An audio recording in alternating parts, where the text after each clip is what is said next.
Hey guys, check out this clip from the Dr. Cliff Show where Dr. Rachel Cook is talking about the hearing aid feature that she could not live without.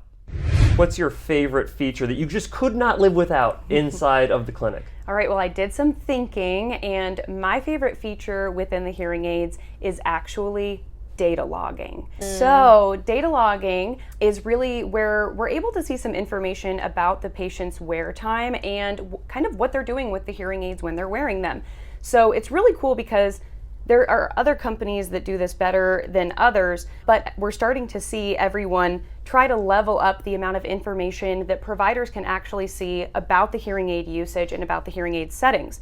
So it started off first with how many hours are patients wearing these hearing aids? And that was good because if your patient tells you they're wearing them all day long and you look at data logging and it's been 3 hours, there's definitely a disconnect there, right? So that was great. Then they added in the ability to see how many volume control changes were being made each day. And that was really cool because you could see if someone says, oh, I'm doing pretty good, and then you see they're making over 20 volume adjustments a day, that's not pretty good. Something's wrong and we need to figure out where that's coming from.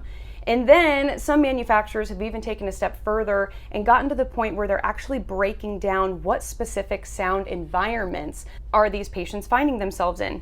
Is it relatively calm listening situations, noisy situations, really noisy situations? How much do they drive in the car? How often are they streaming? All of these things give us so much information about even unrelated things. If a patient says, you know, my battery's draining super fast, and I open up data logging and they're streaming 75% of the time, I'm able to counsel through that issue, whereas previously I would have said, I don't know why that's happening. But we're starting to get a lot of these insights about the actual use and the wearing, and I think that makes my counseling as a provider and my recommendations for changes or adjustments that much more specific and that much more beneficial. Yeah. And it's important for people to understand that that particular feature of being able to go in and adjust individual programs that automatically get switched into, it depends on the technology level of hearing aids that you have, because if you go with a really low level technology, you may not have a separate program for in the car, in a restaurant, or something else that is very specific that you wouldn't want to adjust your regular program for, but you would only want to adjust that specific situation inside of the programming. And so a very, I think, underrated aspect when we start looking at technology levels inside of hearing aids, because I think a lot of providers, they'll make a recommendation on technology based on, well, what's your lifestyle? Are you really socially active? Do you just sit at home all the time?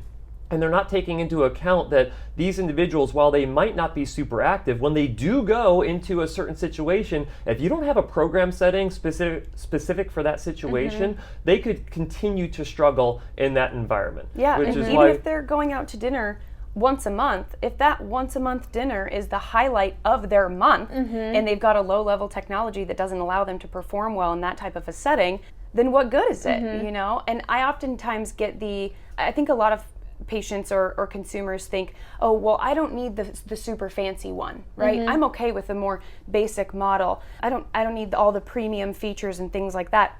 And I often tell you, if you're the type of person that says that you're a more basic person, you perhaps need the premium more, because the premium level device is going to be doing a lot of things automatically, which means that your job is much more hands-off in telling the hearing aids how to act, how to perform. If you're comfortable with sitting there and making a lot of app changes and programming changes and things, then a basic device could work for you, because you will need to do that in order to hear your best in these various situations. But if you're the type that's like, oh, I don't like all the fancy tech, I just like to be hands-off, I'm like, then you need the fanciest one out of all of them, actually.